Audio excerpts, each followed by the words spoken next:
Welcome to Behind the Line, where we pull back the curtain on the challenges facing first responders and frontline workers. The work you do is unique, and so are the stresses that go with it. Join me as we tackle key issues to reduce risks for burnout, and as we work to support you in doing the job you love without sacrificing being the kind of person you want to be. Hey there, and welcome back to Behind the Line. As always, I'm your host, Lindsay Foss. For those new to this show, I'm a clinical counselor specializing in trauma therapy, living and working in the Lower Mainland of BC, Canada. After over a decade working with first responders and frontline workers as a trauma therapist, I've become a passionate wellness advocate and educator for those sacrificing so much of themselves on the front lines. Behind the Line is a place for us to talk about the real life behind the scenes challenges facing you on the front lines.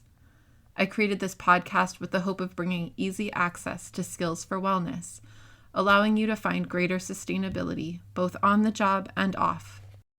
I am thrilled to jump into this third episode in our 5-week series on self-care.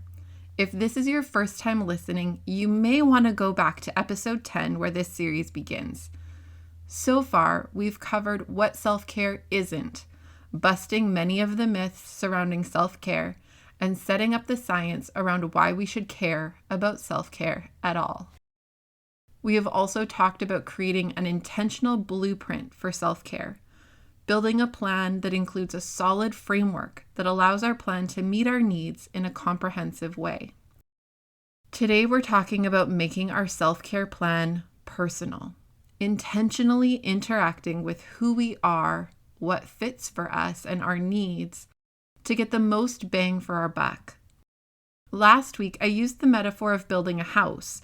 We talked about how, if given the opportunity to build your dream home, most people would take the time to be really thoughtful about how they live, how they would want their home to function, look, and feel to fit them for the long haul. And they would invest in developing solid plans to make the project a success. Last week, we focused on the structure of our self-care dream home, the concepts to focus on to help keep self-care functional and meaningful in our everyday lives. And I talked about this as the blueprint and frame building phase. What we're talking about today is more like the fixtures and finishings phase, the observable, tangible aspects about self-care. Just like constructing a home, the fixtures and finishings you might choose would likely be different from the ones I would choose. We select based on our personal preferences, aesthetic, function for our needs, and fit for our lifestyles. Similarly, this phase of self-care planning needs to be personal, tailored to your interests, preferences, and personality. As we move into today's topic, you're going to want to keep in mind the pieces we covered last week to ensure that your personalized plan covers all the bases and creates accessibility to carrying actions throughout various parts of your day, regardless of what's going on. So, as a reminder, you'll want to keep time in mind, allowing for actions that can happen when you're low on time, as well as actions that can occupy more time when you have it. You'll want to keep your budget in mind and create a plan that includes actions that are free, cheap, and then more expensive depending on your financial constraints. You'll want to keep energy in mind, intentionally cultivating a plan that includes actions you can do when low on energy, as well as ones you can do when you have energy to burn. And you'll want to keep context in mind, ensuring you have actions you can do when you're at home on your own, at work in the public, with your family, or wherever else you might find yourself, and whomever you might find yourself with. To start our personalized self-care planning, I'm going to suggest that you start by figuring out what you're already doing. No doubt there are already actions and activities that you engage in on a daily, weekly, or monthly basis that could constitute self-care. This is where we need to remind ourselves that lots of actions that we do all the time can be self-caring if done from a heart of care. Remember, this is the key, that the intention of the action is in an effort to demonstrate care. Everyday actions that many of us take may already be self-caring or could be reworked to have an intentional heart of caring. These might include things like making your favorite foods or foods that you find help you feel good or healthful, grabbing your favorite coffee or smoothie on the way to work, listening to your favorite music in the shower or the car or on your lunch break, going for walks or engaging in movement of some kind during the day, creating spaces that feel calming in your home, at work, or in other spaces, choosing clothing that feels aligned to your needs, for example, warm and cozy, or confidence building, and so on. Choosing scents that allow a deep breath or a reminder of positive associations.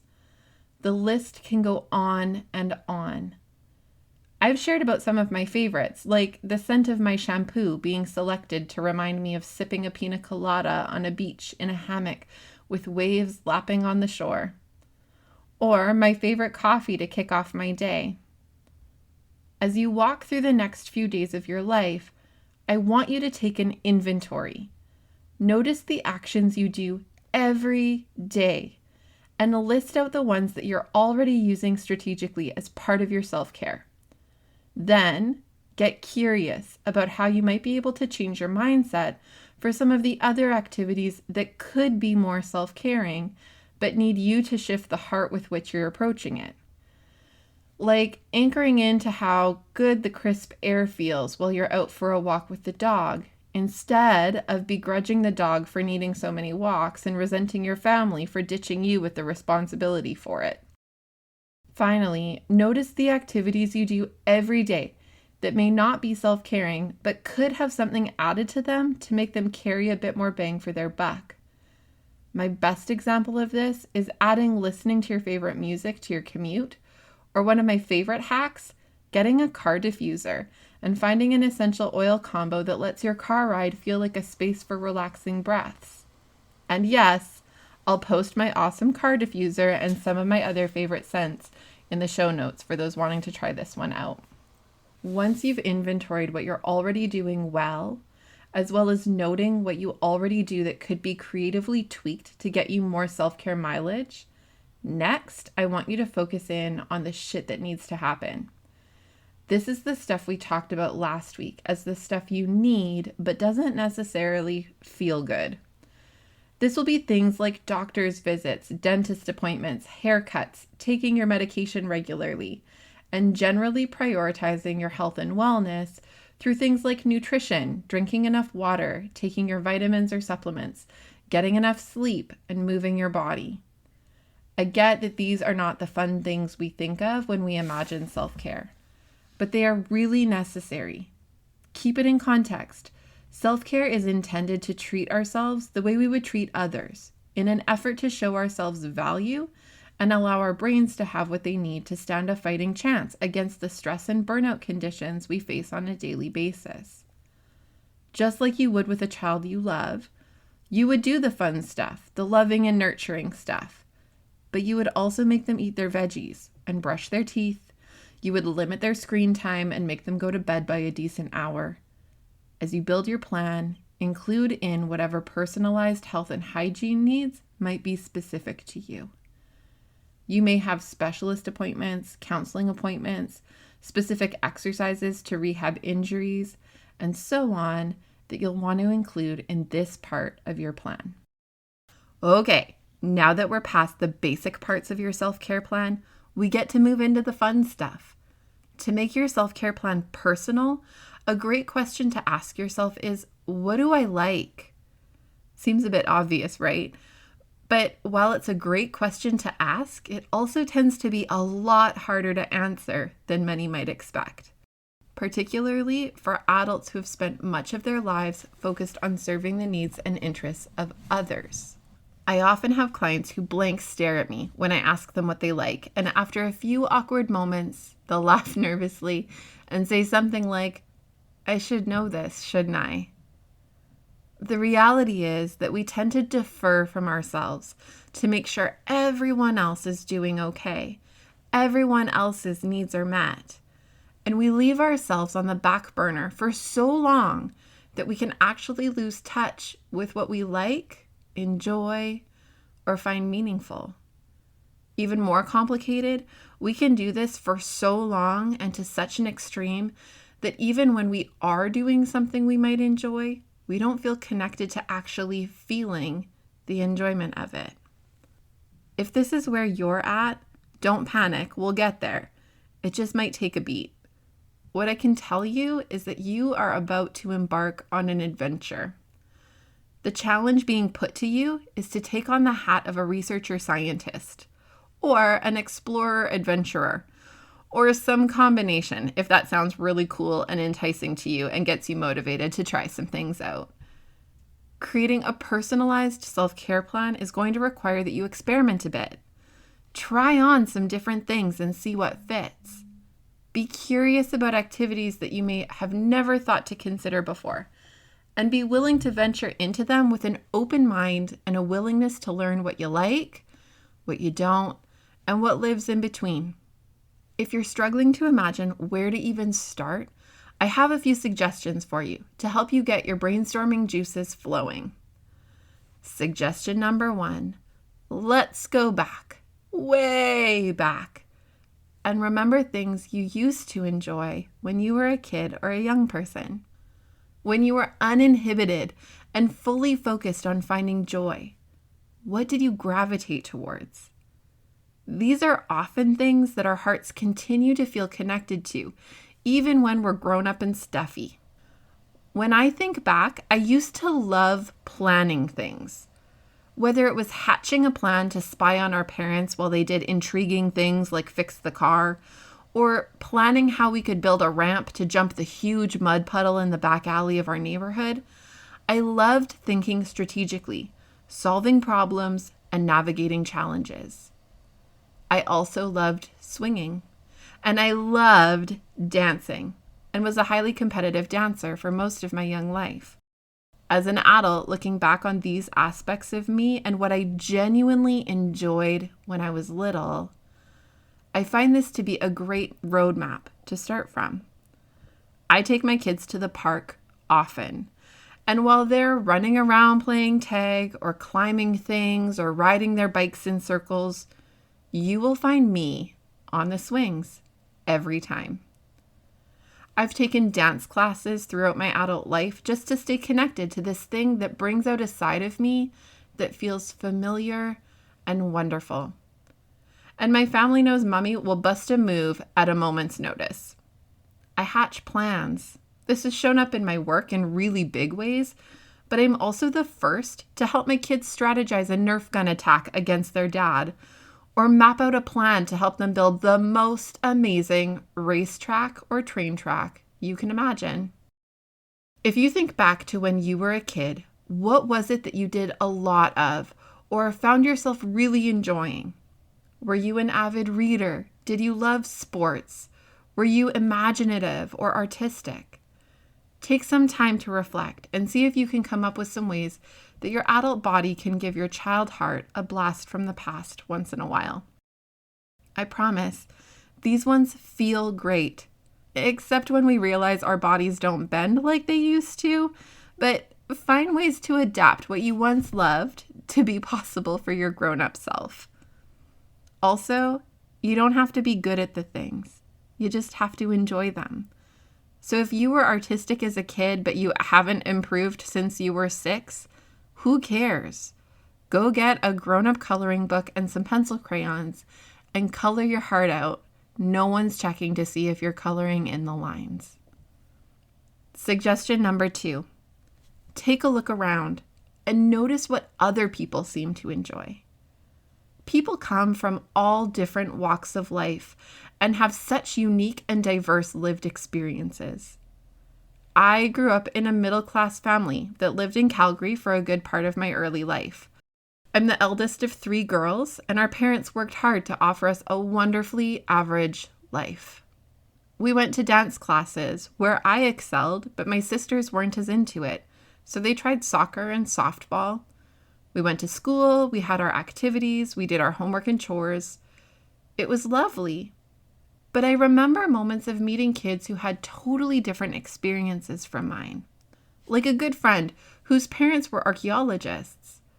Her home was filled with books and art and interesting artifacts, She went traveling, ate foods I would never consider trying, and loved backcountry camping and roughing it.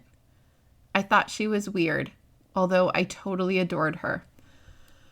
As I grew up and started my adult life, I realized I wanted to try things, experiment with ways of living that I hadn't had as a kid. I started rock climbing. My husband and I started doing multi-day hikes, including the Grand Canyon, and we started traveling to places most people don't go, like Nicaragua and East Africa. Thanks to the influence of others in my life and a willingness to step outside of my comfort zone, I have learned that I love adventure and spontaneity when I'm outside of my regular life. I thrive in stressful situations and can hold my own even when I don't speak the language. I've been reminded that I love challenges and overcoming, and I use these learnings to continue to experiment with what I like and what I want to do next, as I continue to adapt my self-care. I've watched those I know get into all kinds of different things, and admittedly, at first I usually poo-poo them as dumb. Essential oils are a solid example. I remember when my sister-in-law started selling essential oils. I rolled my eyes, and honestly, I thought it was stupid. But once I tried it out, I became a convert. I have a diffuser in my office, my car, and 3 at home. My favorite combination is orange and vanilla, which ends up smelling like a creamsicle. And my internal 8-year-old heart is so happy. I also love a couple of others that I'll link to in the show notes that help me breathe easier when I'm stressed or feel more regulated when my emotions are running on overdrive. The point of all of this is allow yourself to be influenced by others. Be curious, ask questions, and be willing to try things you might not ordinarily gravitate towards. You might surprise yourself. At worst, you try something and you learn you don't love it, but you risk learning that you have a whole new set of things to add to your self-care repertoire. Suggestion number 3, reflect on what you know about yourself. This is a bit connected to the idea of what do you like, but it goes a bit deeper to ask what you're all about. Consider your personality, your personal characteristics, and then think of what kinds of activities allow these to shine. One of the things I've known about myself my whole life is that I'm a highly competitive person. I like winning. This has certainly been a trait I've had to work at to keep it from damaging parts of my life, but it has also been something that has advised some really helpful self-care. Prior to kids, my husband and I used to host regular board games night. We even bought this huge long table to seat more people and to be able to spread out games while also being able to have drinks and snacks easily accessible. Yeah, we bought our dining table to fit games night. It became epic, with friends coming every week to connect and play Ticket to Ride or Settlers of Catan or Killer Bunnies. It allowed the competitive part of me to run wild, while also feeding my need for social connection and yummy treats. Allow yourself to think about who you are, what gets you going, and how can you adapt activities that allow those parts of you to come to life and thrive. Suggestion number 4, when all else fails, attend to your 5 senses. Your body has 5 senses, and it likes to make use of these both for survival to notice when things aren't okay, but also for pleasure. Your 5 senses, as a result of the work you do, likely have been wired towards survival, detecting indicators of threat and activating your stress response system to keep you safe. Triggering sights, smells, and so on can activate our stress center, even when things are fine, simply because these were connected to a time when things weren't fine. Using your 5 senses strategically to encourage connection to calm or enjoyment helps to strengthen your brain's frontal region that supports counterbalancing stress responses. One of the best things I ever did was go into a local store that sells essential oils. I know, I'm talking about essential oils a lot, and I'm sorry. But seriously, I went into this store and they had a full aisle of tester bottles of every scent under the sun. I spent about half an hour sniffing every bottle, trying to find those few scents that gave me that big breath feeling. It was great, and I use them all the time. Think about the scents that support calm, or that allow you to take a deep breath, or that your brain associates with positive memories or feelings. Experiment with flavors that you enjoy, like your morning coffee, or a piece of chocolate, or a wintergreen mint. Find visual cues that help you feel calm, like keeping things with your favorite color in different parts of your home or at work. Have your favorite music or sounds accessible to listen to. And find textures you like and incorporate these into your day, like soft socks, a fuzzy blanket, a warm heating pad, or silky jammies. Use your senses in your favor to help counteract the way they sometimes get hijacked away from you. Finally, if you're needing help coming up with ideas, Google can be a great helper. There are 1,000,001 lists of self-care ideas living on the internet. It can get a bit overwhelming to scan through, so for those of you who would like to use it, I've included links to a couple of the lists that I found that I liked, and I've linked to them in the show notes for today's episode. Before we wrap up today, I also want to say that an important part of personalizing self-care involves realizing that what you like or find helpful can change from one moment to the next. Making self-care personal means being connected with ourselves in the moment that we're trying to offer ourselves care. Listening to ourselves. It's a bit like if I asked my kid to tell me about his day while scrolling Facebook and only half listening to him. Sure, I'm trying to demonstrate care and showing an interest in how he's doing and what he's up to, but it's not really going to feel like care to him if he can see I'm not really attending to what he's saying or engaging with him more than some ahas. We need to pay attention to ourselves and notice when something is working for us and when it's not. I mentioned earlier that I love planning. Since childhood, it's been a thing I gravitate towards. As a result, there are parts of my work that feel really enjoyable. I've learned that I enjoy website building and creating these podcast episodes and other resources because they allow me to engage my creativity and love for problem solving. There are days where this feels fun and I can relax and work on some of these bits and pieces while sipping my coffee, and at the end I feel refreshed and productive.